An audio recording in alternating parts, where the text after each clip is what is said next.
जय मसीह के स्वागत करते हैं अपने संपूर्ण प्रिय दर्शकों को नियति के साथ जुड़ने वाली महिलाओं के एक और नई कड़ी में।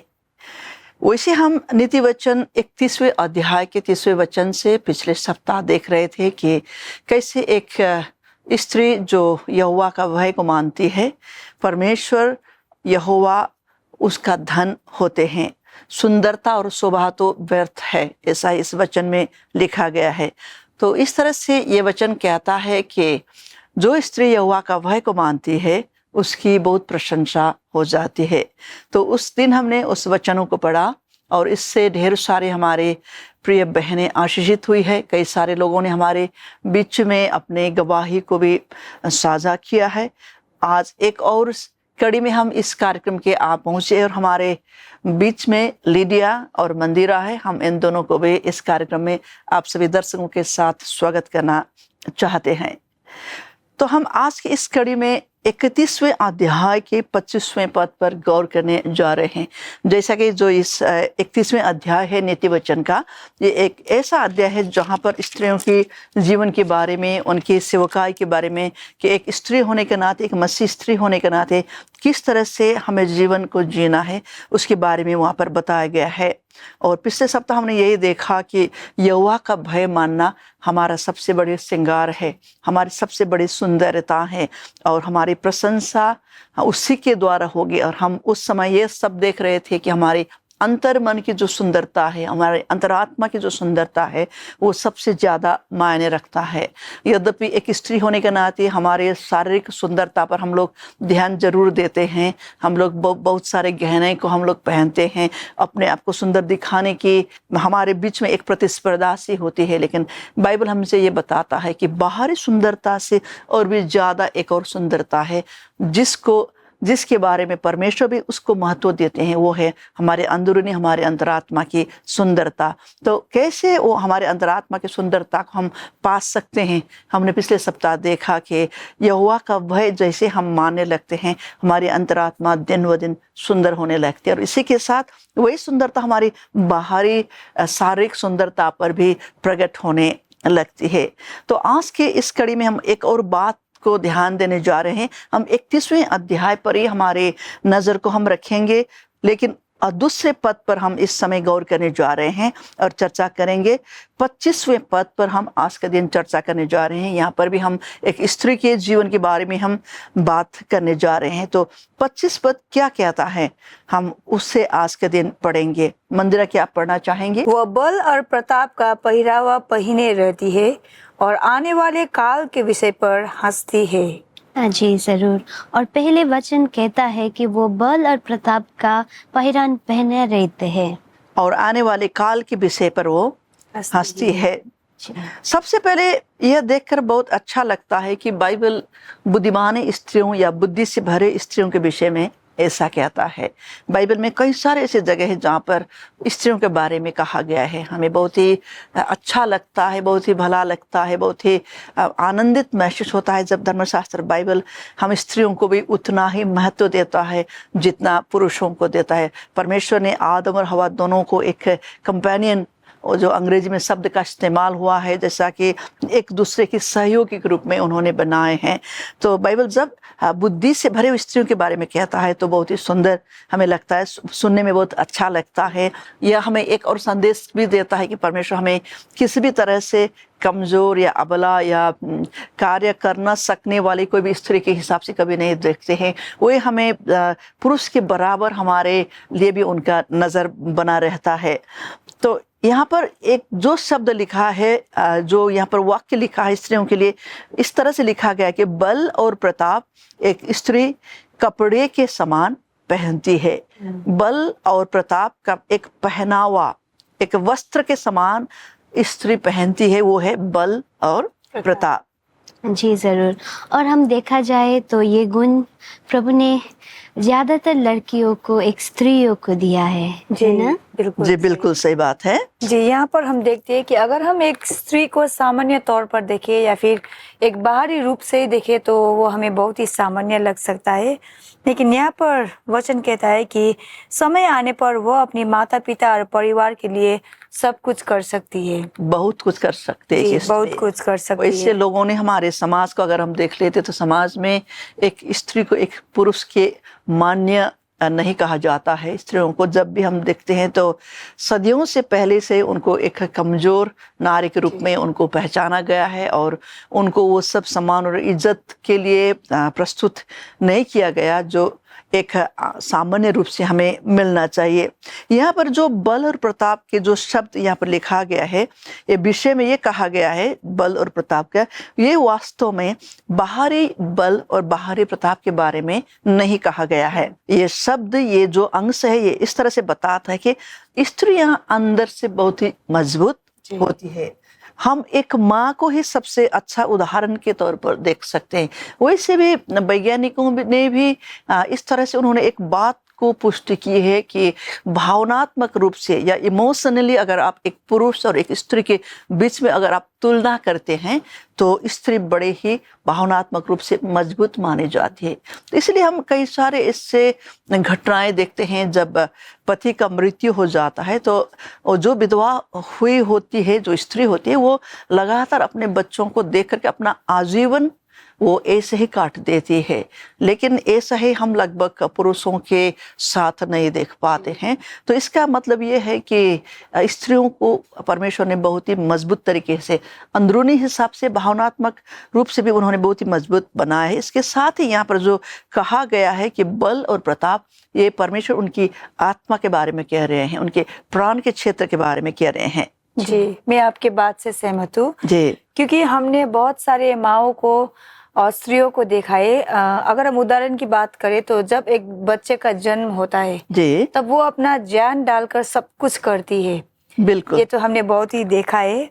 और ये भी हम देख सकते हैं कि वो सिर्फ प्यार ही नहीं लेकिन अपना बल भी दे देती है उस बच्चे को, उस बच्चे के पालन पोषण के लिए। बिल्कुल बिल्कुल, क्योंकि एक बच्चे को जन्म देने से लेकर अपने गर्भ में रहने से लेकर 9 महीने तक अपने गर्भ में उसको पालन पोषण करने से लेकर के जैसे जब तक बच्चा बड़ा ना हो जाए तब तक एक माँ ही पूरी तरीके से बच्चे को देखती है, इस तरह से देखती है मानो उसका और कोई कार्य ना हो। लेकिन एक स्त्री को अगर हम देखते हैं तो घर का सारा कामकाज को निपटाने के अलावा, घर का सारा देखभाल के अलावा बच्चों पर अपना पूरा ध्यान, पूरा मन, सब कुछ वो करके देख लेते। बहुत ही बड़ा परमेश्वर ने हम स्त्रियों को एक इस तरह से उन्होंने सृजना करी है कि वो अपना सब कुछ डाल करके, अपना सब कुछ का उपयोग करके भी वो ऐसा कार्य को कर सकती है। बहुत सारे कार्य वो एक ही समय में एक ही व्यक्ति, एक ही नारी कर सकती है।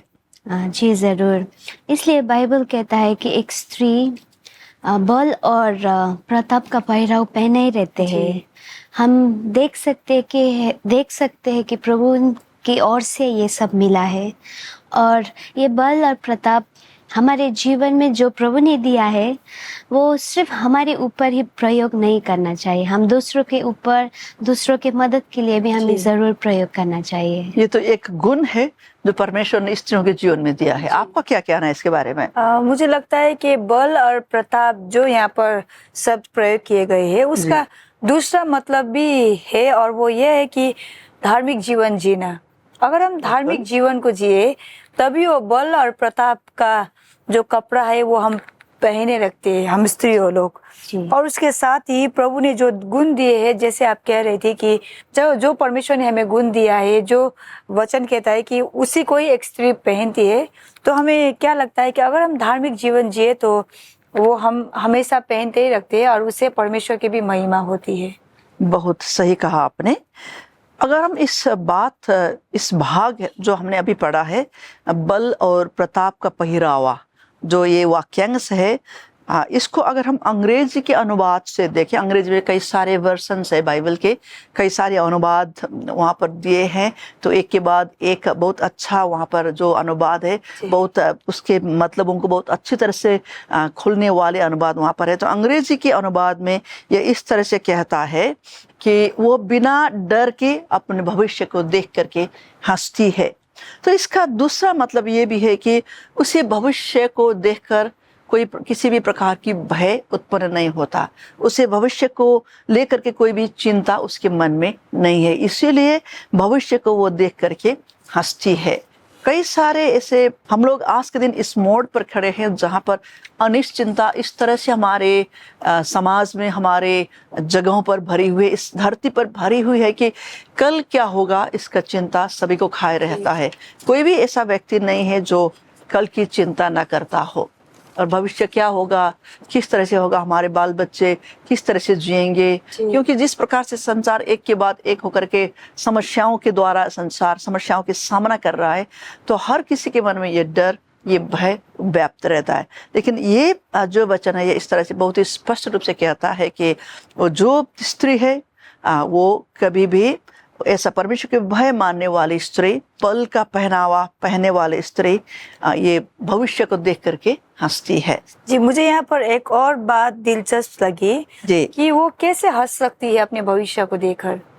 तो मुझे लगता है कि उसका जो विश्वास है प्रभु प्रति, जो भरोसा है, जी। शायद वही भरोसे के कारण वो हंस सकती है। क्योंकि अगर हमें परमेश्वर पर भरोसा ना हो तो हम सभी बातों पर चिंतित रहते हैं। जरूर जरूर। तो जब मैं ये देख रही थी तो मुझे ये लगा कि तो जब हम वो स्त्री को देखते हैं तो वो जो भरोसा वो परमेश्वर पर करती थी वो बहुत ही उच्च था। और यहाँ पर हम भरोसा और विश्वास को एक साथ आगे चलते हुए भी देखते हैं। अगर हम परमेश्वर पर विश्वास ना करें तो हम भरोसा नहीं कर सकते, अगर हम परमेश्वर पर भरोसा ना करें तो विश्वास भी नहीं कर सकते। तो ये विश्वास और भरोसा जो है ये साथ साथ से चलता है, और हम स्त्रियों के पास ये जरूर होना चाहिए। अगर हम भी इस नीति वचन 31वें अध्याय के स्त्री जैसे अगर हमें भी अपने भविष्य को देखकर हंसना हो, बिना डर के हंसना हो, तो हमें ये भरोसा और विश्वास होना चाहिए हमारे ऊपर भी। जी बिल्कुल, यहाँ एक स्त्री के विश्वास के बारे में दिखाते हैं, है ना? अगर हम इन दिनों में बाहरी दुनिया को देखते हैं, सिर्फ बाहरी दुनिया ही नहीं, हमारी मसीह समाज को ही अगर आप देख लें, और मसीह कलीसिया के हमारी बहनों को, माताओं को अगर हम देखते हैं, तो सभी लोग, मैं क्या देख पाती हूँ कि घबराए हुए होते हैं। भविष्य को लेकर के कोई ना कोई चिंता, कोई ना कोई फिक्र उनके मन में लगातार लगी रहती है।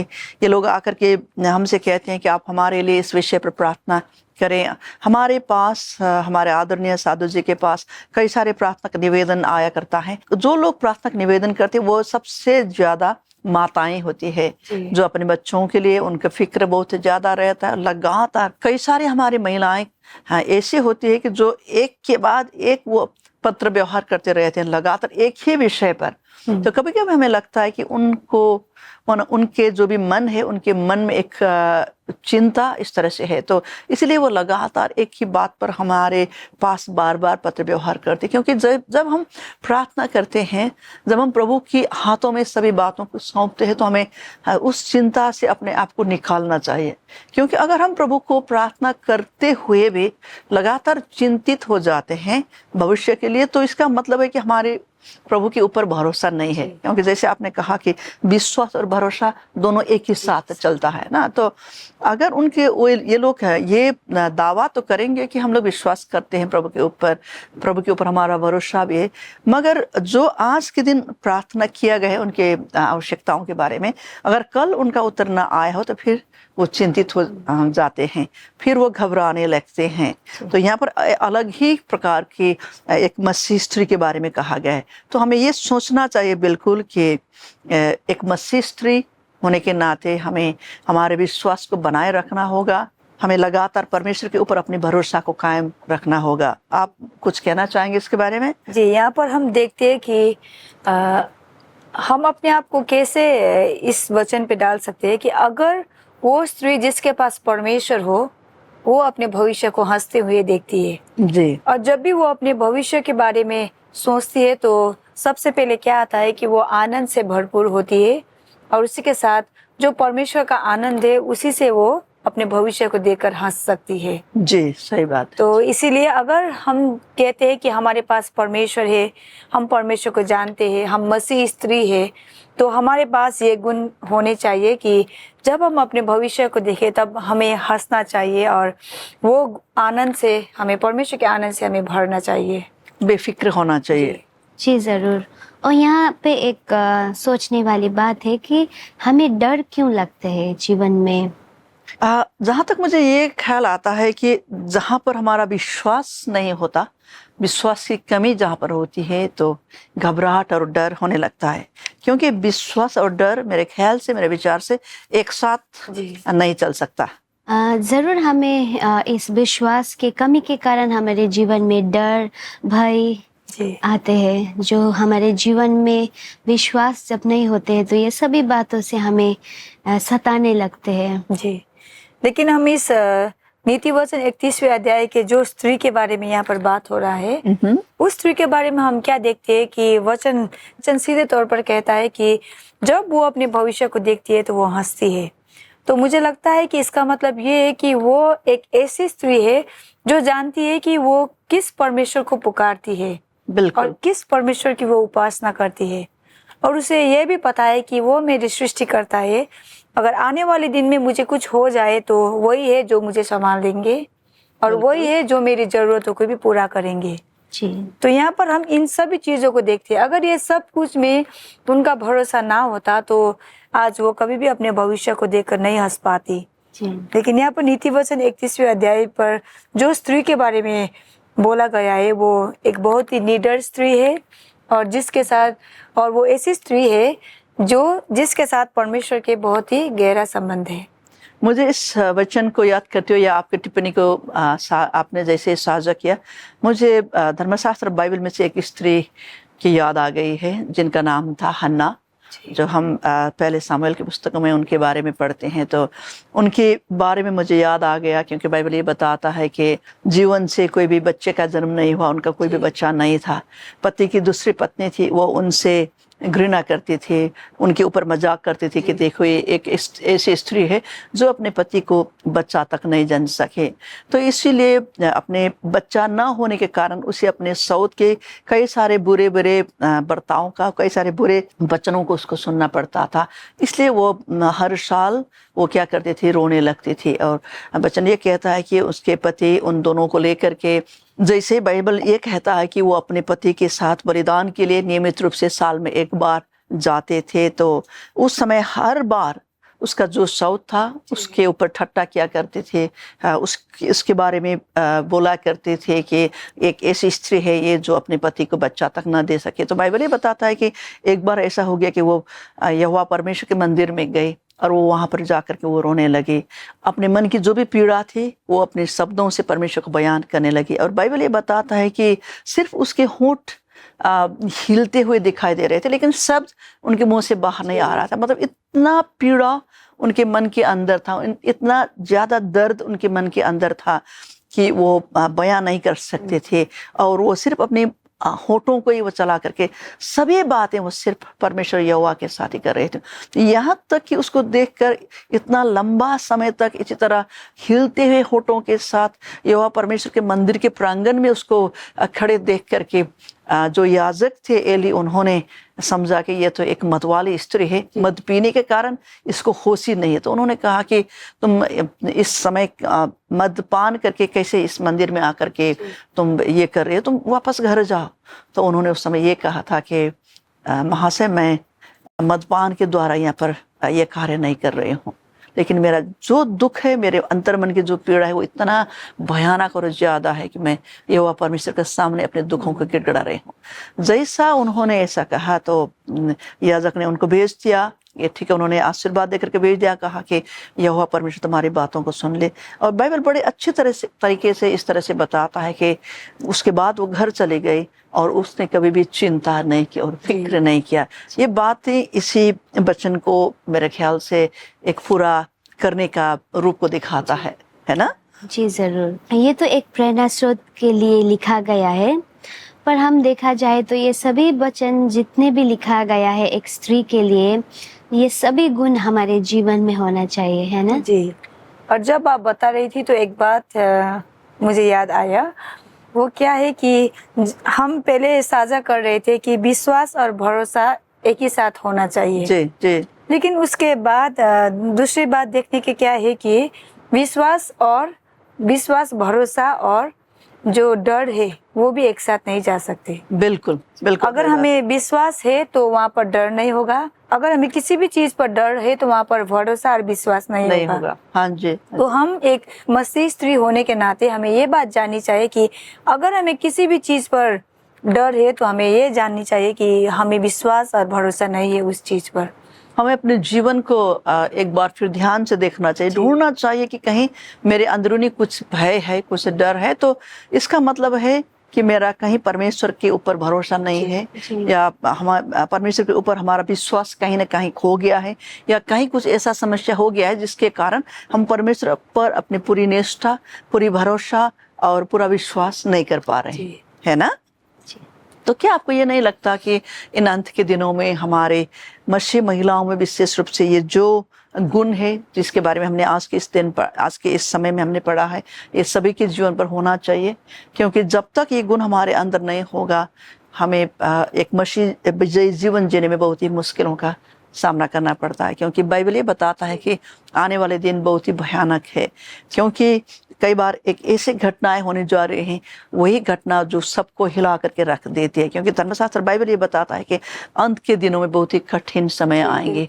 हम लोगों को भी जैसे समाज में देखते हैं कि लोग इतने बुरे विचार वाले हो गए हैं, बुराई इस तरह से इस कदर तक लोगों की जिंदगी में हावी हो गई है कि लोग एक दूसरे को पहचानना भी छोड़ चुके हैं। मनुष्य, जैसे कि हम आज के दिन कहते हैं, मनुष्य का जो भी मनुष्यत्व होता है ना, मनुष्यत्व पता नहीं कहाँ खो चुका है। जिस प्रकार की हत्याएं होती हुई हम देखते हैं, जिस प्रकार से लोग एक दूसरे की खून के प्यासे हो रहे हैं, जिस प्रकार से लोग एक दूसरे को मारने के लिए, हत्या करने के लिए, उनको कोई बड़ी बात नजर ही नहीं आता। तो इससे ये बात हमको याद दिलाता है, ये घटनाएं जिस प्रकार से हम देखते हैं कि लोग घायल होकर के सड़कों पर पड़े हुए हैं, और उनको सहायता करने के बदले लोग क्या करते हैं, मोबाइल लेकर के वीडियो बनाने लगते हैं। वो आदमी वहीं बगैर सहायता के मर जाता है। मतलब इतना हमारा विवेक ही मर चुका है। तो हम मसीहियों को, मुझे लगता है कि इन सारी बातों को देखते हुए हमें हमारे जो भी विश्वास है, हमारे अंदर जो भी परमेश्वर के ऊपर का जो भी भरोसा है, इन सभी भरोसा को, विश्वास को हमें बनाए रखना है। संसार को हमें ये दिखाना है कि हम एक अलग ही जात के हम लोग मनुष्य, हम एक बुलाए गए जाति है, जो हमारे परमेश्वर द्वारा हम बुलाए गए हैं, और इन गुणों का होना हमारे जीवन में बहुत ही जरूरी है। जैसे हम इन गुणों से हम अपने आप को भरेंगे तो निश्चय ही परमेश्वर हमें उस स्त्री के समान बनाएंगे जो अपने भविष्य को देख करके हंसते। क्योंकि परमेश्वर के ऊपर का भरोसा हमारे अंदर होता है तो भय का कोई जगह वहां पर होता नहीं। परमेश्वर का प्रेम अगर आपके अंदर होता है तो वहां पर विश्वास की कमी का कोई जगह होता ही नहीं। क्योंकि परमेश्वर के ऊपर हमारे भरोसा होने से हम जानते कि हमारे जीवन में जो भी होगा सब कुछ भला, अच्छा, परमेश्वर के हिसाब से सही होगा। तो आज के इस कड़ी को हम इस समय अंत करना चाहते हैं। तो हम अपने दर्शकों से भी ये जानना चाहेंगे कि अगर आज की इस कड़ी के अगर आप आशीषित हुए हैं तो हमें विशेष रूप से इस समय दिए गए जो भी ईमेल आईडी है उस पर आप लोग संपर्क करके अपना विचारों को, अपना जो भी गवाही है उसको आप लोग साझा कर सकते हैं। तो अगले सप्ताह फिर हम इसी तरह इस कार्यक्रम की अगली कड़ी को लेकर के आप सभी लोगों के सामने हम प्रस्तुत होंगे। जय मसीह की। If you are blessed by this program, please send your testimonies and feedback to Jesus Ministries, number 110 Old GNT Road, Karanodai, Chennai 600067, Tamil Nadu, India। अगर आप इस कार्यक्रम से आशीषित हैं तो अपनी गवाही और विचार हमें इस पते पर भेजिए। जीसस मिनिस्ट्रीज, संख्या 110, पुरानी GNT रोड, कारानोडई, चेन्नई 600067, तमिलनाडु, भारत।